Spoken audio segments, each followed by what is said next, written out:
Cosa facciamo adesso? Ma noi attingiamo un po' sempre dal passato, non so se per motivo... Dal futuro ancora. No. Dal futuro ancora. Non ci siamo riusciti, ci proviamo ogni tanto. Non avete questa facoltà. Ad anticipare qualche brano di qualche artista che deve uscire, ma... È difficile, ancora non ci siete. Dal passato Sergio, dici niente Sergio Endrigo, no? E c'era questa canzoncina che a noi è sempre piaciuta, e poi è stato anche il titolo di un programma è andato in onda su Rai 3 con si può fare la pubblicità a Rai 3? Sì. Con Bollani, il pianista Bollani, sì. A cui è dato proprio il titolo del programma, La casa via dei matti, no? E quindi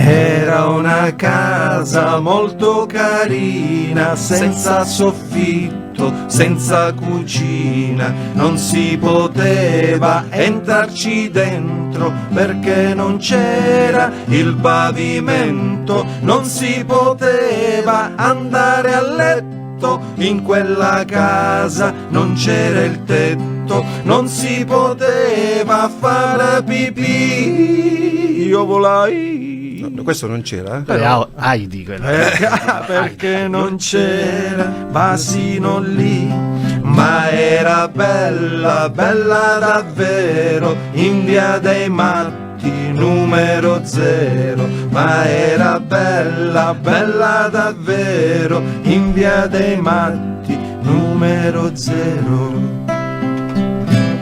Era una casa molto carina, senza soffitto, senza cucina, non si poteva entrarci dentro perché non c'era il pavimento, non si poteva andare a letto in quella casa, non c'era il tetto, non si poteva far la pipì. Io volai. Questo è un lupo. Però ci sta. È un lupo.